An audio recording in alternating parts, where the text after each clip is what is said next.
Hello dear students, this side Sachin Chaudhary. आज हम बात करते हैं ईएसआईसी कोटा के बारे में। ईएसआईसी कोटा जिसको आईपी वार्ड कोटा भी कहा जाता है। आईपी वार्ड कोटा में कौन कौन बच्चा एलिजिबल है, क्या क्या फॉर्मेलिटीज उसको करनी रहेंगी, किन किन डॉक्यूमेंट्स की उसको नीड रहेगी, इन सब के बारे में इस वीडियो में हम जानकारी लेंगे। सबसे पहले हम बात करते हैं कि आईपी वार्ड कोटा होता क्या है।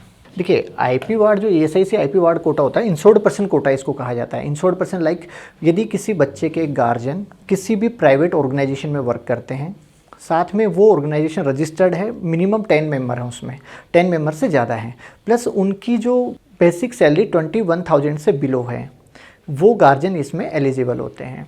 तो जिनकी इनकम 21,000 से बिलो है वो आईपी वार्ड कोटा के अंतर्गत आते हैं। प्लस उनका एक मेडिकल सर्टिफिकेट भी बनता है जिसे ईएसआईसी कार्ड कहा जाता है। ईएसआई कार्ड का मेन बेनिफिट क्या होता है कि आप ईएसआईसी जो हॉस्पिटल्स होते हैं वहाँ पर फ्री में आपका ट्रीटमेंट करवा सकते हैं। प्लस आपको मेडिक्लेम से रिलेटेड जो भी फॉर्मेलिटीज़ हैं वो सब उनका बेनिफिट मिलता है। प्लस आपके जो बच्चे हैं, जो आपके डिपेंडेंट हैं, उनको ईएसआईसी कार्ड बनता है, आईपी वार्ड सर्टिफिकेट मिलेगा। आईपी वार्ड सर्टिफिकेट से वो एमबीबीएस की जो काउंसलिंग होती है, एमबीबीएस हो गया, बीडीएस हो गया, इनकी काउंसलिंग में वो बेनिफिट उठा सकते हैं। जहाँ जनरल कैटेगरी को 28,000 रैंक तक ही कॉलेज मिलता है, वहाँ पर 50,000 रैंक तक के बच्चों को गवर्नमेंट कॉलेज मिल जाता है। फीस मात्र 24,000 है, ज़्यादा फीस भी नहीं है। साथ में यदि कोई कैटेगरी का बच्चा है, एससी एसटी का है, जहाँ 1.5 लाख या 2 लाख रैंक तक ही लास्ट कॉलेज मिलता है, मानो 1,70,000 तक एसटी का लास्ट हो जाता है, वहीं एसटी में यदि 2-3 साल का रेशो देखें तो 9 लाख, 8 लाख, 6 लाख रैंक तक के भी बच्चों को गवर्नमेंट कॉलेज मिला हुआ है। ओनली किस वजह से कि उनके पेरेंट्स का आईपी सर्टिफिकेट बना हुआ है। यदि किसी बच्चे के पेरेंट्स का ईएसआईसी कार्ड बना हुआ है, उस बच्चे को अपना आईपी सर्टिफिकेट बनवाना चाहिए, प्लस उसके थ्रू काउंसलिंग कराना चाहिए। बहुत सारे बच्चे हैं, हर साल हमें कॉल आते हैं, बाद में बात होती है कि सर हमारे पापा तो ईएसआईसी वार्ड में आते हैं बट हमने सर्टिफिकेट नहीं बनवाया, हमारी डेट मिस होगी, अब हम क्या कर सकते हैं। देखिए, उसके बाद में कोई भी क्राइटेरिया नहीं है। सिंगल कुछ टाइम ड्यूरेशन के लिए एप्लीकेशन फॉर्म ओपन होता है, जो हर साल वैसे तो मई में होता है। नीट एग्ज़ाम जब होता है उससे कुछ दिन पहले ही स्टार्ट हो जाता है ये फॉर्म, तभी आपको फिल करना रहता है। इन कंडीशन उन 10 या 15 डेज़ के अंदर आपने फॉर्म फिल नहीं किया तो आप इस कोटा में नहीं आएंगे। सो सबसे मेन है उस चीज़ का ध्यान रखें कि आपको एप्लीकेशन फॉर्म फिल करना है। क्राइटेरिया मैंने आपको बता ही दिया, आईपी वार्ड सर्टिफिकेट में कौन कौन आते हैं। सिंगल क्राइटेरिया है कि ईएसआईसी कार्ड बना हुआ है तो ही जाके आप इसमें आएंगे। मिनिमम 1 ईयर ओल्ड आपका कार्ड होना चाहिए। Second, ESIC reverse MBBS seat ward, ये क्लियरली वही चीज़ है। एडमिशन जो होता है वो नीट यूजी मेरिट के अकॉर्डिंग होता है। लाइक ऐसा नहीं है कि आपने कार्ड बनवा लिया और आपका एडमिशन हो गया डायरेक्टली, ऐसा नहीं है। मेरिट बेस पे होता है, बट मेरिट बहुत ज़्यादा डाउन जाती है। लाइक जहाँ आप जनरल कैटेगरी को यदि माने तो 25,000 26,000 रैंक के ऊपर भी कॉलेज मिलना बहुत मुश्किल हो जाता है। प्लस मिलता भी है तो बहुत नया कॉलेज, आउटडोर कॉलेज, इस टाइप के कॉलेज मिलते हैं जहाँ पर लैंग्वेज इशू है या किसी और वजह से कोई दिक्कत आती है। बट यहीं बहुत अच्छे इंस्टीट्यूट, क्योंकि ईएसआईसी जो कॉलेजेस होते हैं वो सब सेंट्रलाइज होते हैं, सेंट्रलाइज फंडिंग होती है, सारी चीज़ें होती है, तो बेस्ट इंस्टीट्यूट होते हैं, वो बच्चों को आराम से मिल जाते हैं। सीट अलॉटमेंट जो होता है सब एमसीसी सेंट्रलाइज जो काउंसलिंग होती है उसी के थ्रू होता है। स्टेट कोटा का कोई रोल नहीं होता आईपी सीट्स के ऊपर। ईएसआईसी कॉलेज के ऊपर तो रहता है, बट आईपी सीट जो है ना उसके ऊपर स्टेट कोटा का कोई रोल नहीं है, सब सेंट्रलाइज काउंसलिंग के थ्रू होगा। और ओनली आईपी वार्ड वाले जो बच्चे हैं ना उसको इस कोटा का benefit only ESIC medical college में मिलेगा। अदर देन ऐसा नहीं है। जैसे राजस्थान की यदि मैं बात करूं तो राजस्थान में जयपुर में नया कॉलेज खुल गया, एक अलवर में है, तो ईएसआईसी कोटा का जो बेनिफिट है ना वो जयपुर अलवर में मिलेगा। हरियाणा में यदि बात करें तो फरीदाबाद मेडिकल कॉलेज में मिलेगा। यदि यूपी में बात करें तो वाराणसी में हो गया, नोएडा में होगा। यही चीज़ मैं यदि कर्नाटक में बात करूं, बेंगलोर में है, गुलबर्गा में है। सेम इसी तरह से एमपी में बात करें तो इंदौर में है। ऐसा नहीं है कि एमजीएम में मिल जाएगा बेनिफिट, नहीं मिलेगा। एसएमएस में बेनिफिट मिलेगा, आईपी वार्ड सर्टिफिकेट का नहीं मिलेगा, या बीएचयू में मिलेगा, ऐसे नहीं मिलेगा। जो ईएसआईसी कॉलेजेज होते हैं वहीं पर आईपी वार्ड सर्टिफिकेट का बेनिफिट मिलेगा।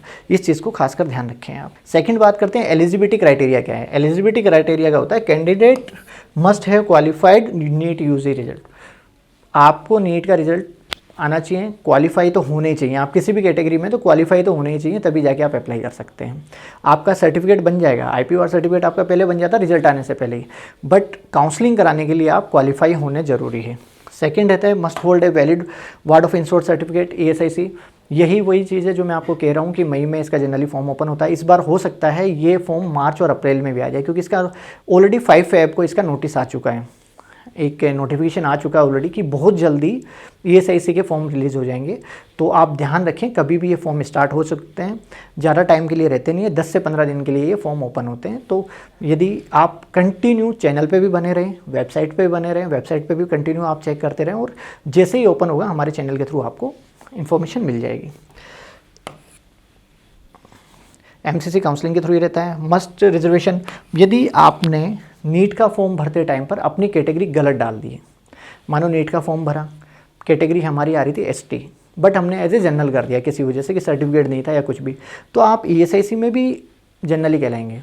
यदि आपने वहाँ पर कैटेगरी डाल दी ST और ESIC कोटा में भी जब आप जाएंगे तो ST कैटेगरी के अकॉर्डिंग ही सीट मिलेगी आपको।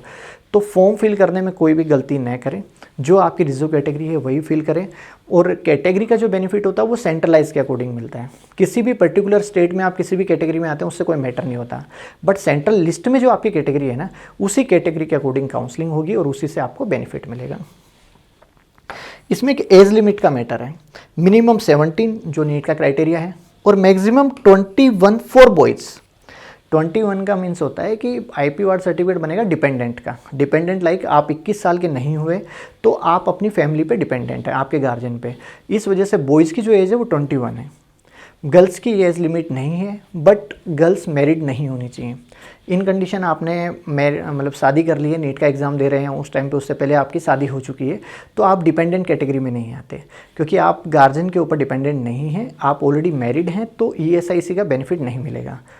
MBBS करने के लिए ऐसा कोई रूल नहीं है, बट ESIC का बेनिफिट उठाने के लिए रूल है कि आप अनमेरिड होने चाहिए। इस चीज़ का भी खासकर ध्यान रखें। बॉयज़ की एज लिमिट है, गर्ल्स की कोई भी एज लिमिट नहीं है। इसके बाद में कॉलेजेस की बात करें, 2025 तक टोटल 11 ही कॉलेजेस होते थे, 11 ही कॉलेज होते थे। 25 में ये कॉलेजेस बढ़ के 20 हो गए। आप ये देखिए 20 कॉलेजेस हो गए, जिसमें नए जो कॉलेज खुले हैं नोएडा में, वाराणसी, जयपुर, अहमदाबाद, गुवाहाटी, न्यू दिल्ली में। ये कॉलेज ऑलरेडी पहले PG वगैरह कोर्सेज कराता था, बट अब क्या हो गया, UG भी कराने लग गया। देन इंदौर है, मुंबई में है, लुधियाना तक के जो कॉलेज हैं ये सब 25 में ओपन हुए हैं। इससे पहले जो कॉलेजेस थे ये सब ओल्ड कॉलेजेस हैं। 11 से ऊपर के जो कॉलेजेस हैं ना, आपको बेंगलोर, वेस्ट बंगाल में आप कोलकाता का देखेंगे, या फिर आप चेन्नई के कॉलेजेस हो गए, फरीदाबाद हो गए, ये सभी कॉलेजेस ओल्ड कॉलेजेस थे। इंस्टीट्यूट वाइज सब बेस्ट इंस्टीट्यूट है, कोई समस्या नहीं है। यदि हम ESIC बॉन्ड की बात करें, रूरल बॉन्ड, तो 1 ईयर सिंगल बॉन्ड होता है, 1 साल की आपको सर्विस करनी रहती है। ये भी कंपलसरी नहीं है कि आपने मानो वेस्ट बंगाल से पढ़ाई करी है, कोलकाता से, तो अपनी 1 ईयर की इंटर्नशिप है ना, आप अपने स्टेट में जाके कर सकते हैं किसी भी ESIC कॉलेज में। एज ए एग्जाम्पल, यदि कोई बच्चा हरियाणा का है, बेंगलोर से पढ़ाई कर रहा है, तो लास्ट की 1 ईयर की जो इंटर्नशिप है ना, वो फरीदाबाद में आके कर सकता है। ESIC फरीदाबाद मेरी सीट है, तो आप इंटर्नशिप पे इंटरचेंज कर सकते हैं ESIC, but ESI to ESI college में ही ये चीज़ होगी। तो टोटल 20 कॉलेज हैं। टोटल यदि इन 20 कॉलेजों में सीटों की बात करूं तो टोटल 1830 सीट्स हैं total seat. But IP ward की जो सीट है वो ज़्यादा नहीं है, 678 है टोटल। 678 1830 में से 678 जो सीट है ना, वो ओनली IP वार्ड बच्चों के लिए है। अदर देन जो सीट बच जाती है वो स्टेट कोटा में आ जाएंगी, 15% ऑल इंडिया कोटा में आ जाएंगी, कोई भी बच्चा एडमिशन ले सकता है। तो इन कॉलेजों में बच्चे 3 तरह से एडमिशन लेते हैं। स्टेट कोटा 85% कोटा होता है, उसके लिए अलग से एडमिशन होते हैं। ऑल इंडिया कोटा 15% होता है, उसके लिए अलग से होते हैं। और IP वार्ड के जो एडमिशन होते हैं वो अलग से होते हैं। ओनली MCC का फॉर्म फिल करते टाइम पर आप देखेंगे, यदि पहले से आपने IP वार्ड सर्टिफिकेट बनाया तो वहाँ पर ऑलरेडी टिक मिलता है ESIC का। यदि किसी बच्चे ने ESIC का फॉर्म नहीं भरा तो उसके पास में ऑप्शन भी नहीं है कि वहाँ पर जाके उसको एडिट कर सकें। बट यदि किसी ने फिल किया हुआ है तो ऑलरेडी वहाँ पर क्लियरली मेंशन आता है कि भाई आपने ये फॉर्म भर रखा है, आप इसके अंदर चॉइस फिलिंग कर सकते हैं। उन बच्चों को डबल शो होंगे, वो लाइक 15% कोटा के लिए भी होंगे और IP वार्ड कोटा के लिए भी होंगे, तो ये डबल शो होता है उसमें। यदि BDS की बात करें तो BDS में ओनली सिंगल एक ही कॉलेज है, ESIC डेंटल कॉलेज गुलबर्गा, जो कर्नाटका में है। टोटल वैसे तो इसमें 62 सीट है, बट IP वार्ड के लिए 28 सीट है। इसमें भी कट ऑफ बहुत डाउन जाती है, मतलब बहुत बच्चों को बेनिफिट होता है इस चीज़ के लिए भी। एक कॉलेज ESIC दिल्ली भी है, ESIC डेंटल कॉलेज दिल्ली है, बट वो ESIC कैटेगरी में नहीं आता, नाम उसका ESIC है। बट यदि ESIC में अपन देखें, IP वार्ड सीट के लिए देखें तो उसका नाम कहीं पर भी नहीं आता, IP वार्ड सीट उसमें नहीं है। यदि फ़ीस की बात करें तो टोटल फ़ीस जो है इन कॉलेजेस में यदि आप आईपी वार्ड के थ्रू जाते हैं, आईपी वार्ड के थ्रू जाते हैं, तो आपकी 24,000 फ़ी है, प्लस हॉस्टल वगैरह करा के अंडर 50,000 के अंडर में आपका पूरी कंप्लीट हो जाता है पर ईयर। 50,000 रुपये में पूरा कंप्लीट ईयर हो जाता है, इंक्लूडिंग हॉस्टल आ गया, मेस आ गया, यूनिवर्सिटी फीस आ गया, सब कुछ आ जाता है आपका। यदि आप ऑल इंडिया कोटा के थ्रू जाते हैं, एमसीसी के थ्रू, इसमें मानो आप आईपी वार्ड में नहीं आते, एज ए जनरल कैंडिडेट है, यदि एज ए नॉर्मल कैटेगरी का बच्चा है, तो उसकी फ़ीस रहेगी 1 लाख। ओके।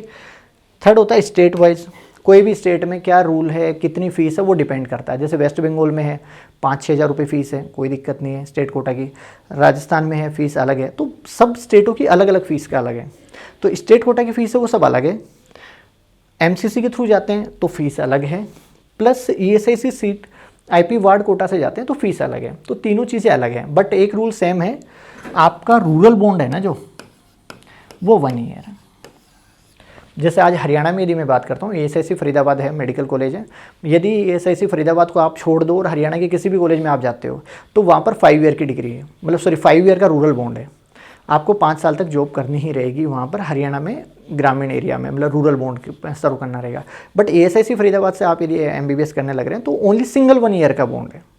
सेम वही चीज़ आप किसी स्टेट में, आज बिहार है, बिहार में यदि हम जाते हैं तो बिहार में बीता में जो कॉलेज है, बिहार में रूरल बॉन्ड नहीं है, वेस्ट बंगाल में रूरल बॉन्ड नहीं है, बट उस कॉलेज से करोगे तो 1 ईयर आपको सर्विस करना ही रहेगा, इट्स ए कंपलसरी है। तो ये चीज़ है कि ईएसआईसी के अपने खुद के रूल्स हैं, सेंट्रलाइज है, सेंट्रलाइज फंडिंग है, सेंट्रलाइज हैं, सब बढ़िया है, सिक्योरिटी सेफ्टी में भी सबसे बेस्ट इंस्टीट्यूट है, अच्छे इंस्टीट्यूट है। मेरा मानना है कि कोई भी नए कॉलेजेस आप किसी स्टेट के ले रहे हैं या 2-3-4 साल पुराने भी ले रहे हैं, उससे बेटर है आप एक ईएसआईसी कॉलेज ले लें। ईएसआईसी कॉलेज एजुकेशन वाइज बहुत अच्छे हैं, सो आप उनको भी चॉइस कर सकते हैं। यदि रैंकिंग की बात करें ईएसआईसी की, तो आप खुद देखेंगे पहले क्या होता था, आज से 4 या 5 साल पहले बात करें तो आईपी वार्ड सर्टिफिकेट बनने के लिए अभी तो क्या हुआ, क्राइटेरिया में 1 ईयर ले लिया। पहले 4 से 5 साल का डाटा लिया जाता था, ऑफलाइन भी आपको सबमिट कराने रहते थे, ऑनलाइन भी प्रोसेस होती थी, सारी चीज़ें होती थी। आजकल क्या है, प्रोसेस हो गया चेंज, अब 1 ईयर का लेते हैं। 1 ईयर का लेने की वजह से क्या होता है, हर कोई सर्टिफिकेट बनवा लेता है। मानो कोई पेरेंट्स हैं, फर्जी सर्टिफिकेट भी बन रहे हैं, फर्जी इन द सेंस कि आप जॉब नहीं कर रहे बट कहीं पर भी आपने शो कर दिया कि हाँ मैं इस इंस्टीट्यूट में जॉब कर रहा हूँ या किसी सिक्योरिटी कंपनी में, होटल में, मैनेजमेंट में, किसी में भी कर रहा हूँ और मेरी सैलरी कम है, ये दिखाने के लिए करते हैं। तो इस वजह से आजकल नंबर ऑफ़ कैंडिडेट बढ़ते जा रहे हैं, तो कट ऑफ डाउन होती जा रही है। आप खुद देखना 2023 में हम मार्क्स को मैटर नहीं करते, मार्क्स हमेशा चेंज होते हैं। देखो 550 है, 622 है या फिर 513 है। रैंक की बात कर रहे हैं, 64,000 तक के बच्चों का सिलेक्शन हो गया, वहीं 24 में 52 रहा, 38 रहा, जिसमें नंबर ऑफ सीट बढ़ी हैं। ऐसा नहीं है कि नंबर ऑफ सीट नहीं बढ़ी। 2025 में तो सबसे ज़्यादा सीटें हो गई, 11 इंस्टीट्यूट से सीधे के सीधे 20 इंस्टीट्यूट हो गए, बट फिर भी कट ऑफ डाउन गई क्योंकि नंबर ऑफ कैंडिडेट भी बढ़ते जा रहे हैं। पहले जिनके सर्टिफिकेट नहीं बनते थे, बच्चे अवेयर भी हो रहे हैं, पहले बच्चों को जानकारी नहीं होती थी, आजकल बच्चे जानकारी लेते हैं, पहले से प्रिपेयर रहते हैं, अपना सर्टिफिकेट बना के रेडी रखते हैं। तो यदि आप इस कोटा में आते हैं, आप मिस मत कीजिए, आप अपना सर्टिफिकेट रेडी कराइए और बेनिफिट लीजिए। EWS देखिए 78,000 है, 54 है, 42 हो गया। सेम वैसे ही 71 है, 53, 43 रह गया। 2,64,000, ये 230-80 रह गया। सबसे मेन तो STK में देखिए 947, 9,47,000 रैंक है जिस बच्चों को कॉलेज मिला है। यहाँ तक रैंक को तो प्राइवेट कॉलेज भी नहीं मिलता, मिलेगा तो बजट 1 से 1.5 करोड़ के आसपास में जाता है। यहाँ पर ये गवर्नमेंट कॉलेज मिला है। यही चीज़ फिर 610 रह गया यहाँ पर। यदि यहाँ बात करें तो 596, सीधा 9,47,000 से 596 पे आ गया। तो नंबर ऑफ़ कैंडिडेट बढ़े हैं, सबको अवेयरनेस आई है, इस वजह से ये नंबर ऑफ बड़े हैं। हो सकता है आगे जाके कम भी हो जाए, बढ़ भी जाए, बट हमारा काम है अप्लाई करना। हमें सबसे पहले इसको अप्लाई करना चाहिए। डॉक्यूमेंट वगैरह की क्या नीड रहती है, सब डॉक्यूमेंट हमारे रेडी करा के रखें और हमें इसको अप्लाई करना चाहिए। यदि हम आईपी वार्ड सर्टिफिकेट में आते हैं तो हम पहले से इस चीज़ के लिए बिल्कुल प्रिपेयर रहें।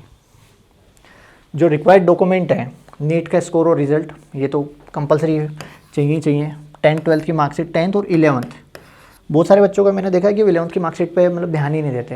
भाई 11th की मार्कशीट आपके पास नहीं होगी तो एडमिशन में दिक्कत आ जाएगी, इसलिए अपनी 11th की मार्कशीट स्कूल से लेके रखें, अपने डॉक्यूमेंट्स में रेडी करा के रखें। 11th मार्कशीट कंपलसरी होती है, साथ में TCCC माइग्रेशन जो है ना वो भी कंपलसरी होते हैं। फ़ोटो ID, आधार कार्ड, पैन कार्ड जो भी है, सिग्नेचर आपका चाहिए, पासपोर्ट साइज़ फ़ोटो चाहिए, ई-पहचान कार्ड। ESIC का ई-पहचान कार्ड जो आपके गार्जियन हैं, आपकी मदर हैं या फादर हैं जिनका ESIC पहचान कार्ड बना हुआ है, हो सकता है आपके मदर जॉब कर रहे हो या आपके फादर जॉब कर रहे हो, उनका ईएसआईसी पहचान कार्ड होता है जिसके अंदर आपकी पूरी फैमिली का फ़ोटो होता है, वो होना आपके पास कंपलसरी है। उसी पहचान कार्ड से ही आपको आगे जाके अप्लाई करना है। OTP जो आता है ईमेल आईडी और मोबाइल नंबर पे आता है, वो रजिस्टर्ड, जो ईएसआईसी पहचान कार्ड में जो mobile number email ID registered है उसी पे OTP आएगा, हमें फॉर्म फिल करना रहता है। बॉयज़ के लिए इतने एनेक्स्टर नहीं है, बट गर्ल्स के लिए 2 एनेक्स्टर फॉर्मेट अलग से रहते हैं जिनको हमें फॉर्म को फिल करना रहता है। ईएसआईसी इंश्योर्ड पर्सन सर्टिफिकेट, जब हम पूरा फॉर्म फिल कर देंगे ईएसआईसी का, देन उसके बाद एक सर्टिफिकेट रेडी होगा, सर्टिफिकेट हमें मिलता है, उसके थ्रू ही हमारी काउंसलिंग होती है। कैटेगरी रिजर्वेशन सर्टिफिकेट, आप किसी भी कैटेगरी में आते हैं, आप जनरल हैं, कोई सर्टिफिकेट ज़रूरत नहीं है। ओबीसी है तो ओबीसी का चाहिए, SC ST में आते हैं, EWS में आते हैं तो उसका सर्टिफिकेट चाहिए होता है। अदर स्पेसिफाइड डॉक्यूमेंट, MCC की वेबसाइट के ऊपर पूरा प्रोस्पेक्टस आता है। ईएसआईसी कॉलेज भी अपना एक प्रोस्पेक्टस निकालते हैं, क्या क्या रिक्वायर्ड डॉक्यूमेंट हैं, कैसे फिल करना है, कौन से यूनिवर्सिटी का फॉर्म करना है, क्या वो पूरी डिटेल आती है। तो जैसे ही अभी एनेक्सर आएंगे वो मैं आपको अपडेट कर दूंगा। पूरी फाइल हमारे चैनल पे आपको डिस्क्रिप्शन में भी मिल जाएगी, आपको टेलीग्राम पे और व्हाट्सअप जो कम्युनिटी ग्रुप है उसके अंदर भी आपको पूरी फॉर्मेट फाइल मिल जाएगी कि आपको कौन कौन से डॉक्यूमेंट रेडी करा के रखने हैं। फीमेल के लिए एफिडेविट होते हैं, 2 फॉर्मेट अलग से होते हैं जो हमें बॉन्ड पेपर के ऊपर कराने रहते हैं, वो रेडी कराने ज़रूरी होते हैं। अब इसी में यदि हम बात करें, ईएसआईसी की तरह बहुत सारी कैटेगरीज अलग हैं। NRI कोटा होता है, उसके लिए मैं अलग से वीडियो बनाऊंगा कि NRI का बेनिफिट कौन कौन उठा सकता है। देन इसके अलावा कुछ आर्मी डिफेंस से रिलेटेड भी कुछ कैटेगरीज होती हैं, उनके लिए भी हम चैनल पे वीडियोस बनाते रहेंगे। पहले भी ऑलरेडी मैं वीडियो बना चुका हूँ, आप उन वीडियोस को भी देख सकते हैं चैनल पर जाकर। इसी तरह की इन्फॉर्मेटिव जो वीडियोस हैं वो आपको चैनल पे सभी मिल जाएंगी, चैनल पर जाकर आप वीडियोस को देख सकते हैं। ईएसआईसी काउंसलिंग से रिलेटेड आपको कोई भी प्रॉब्लम है कि लाइक किस तरह से IP सर्टिफिकेट बनेगा, क्या क्या डॉक्यूमेंट का नीड रहेगा, हमें अभी से क्या क्या तैयारी करनी है और कब एप्लीकेशन फॉर्म ओपन होगा, उन सब के लिए आप चैनल पर बने रहें। एक कम्युनिटी ग्रुप हमने बना रखा है व्हाट्सअप का, आप उसको ज्वाइन कर सकते हैं। इंस्टाग्राम और टेलीग्राम के ऊपर भी आपको टोटल अपडेट आपको मिलती रहेंगी। आप डिस्क्रिप्शन में दिए गए नंबर पर कॉल कीजिए, ग्रुप्स को ऐड कीजिए, और पैकेज सर्विसेज यदि आप ज्वाइन करना चाहते हैं, टीम को कॉल करके आप उनकी इन्फॉर्मेशन ले सकते हैं। इसी तरह की वीडियोज़ देखने के लिए चैनल पर बने रहें, बेल आइकन पर क्लिक करें, चैनल को सब्सक्राइब करें। Thank you.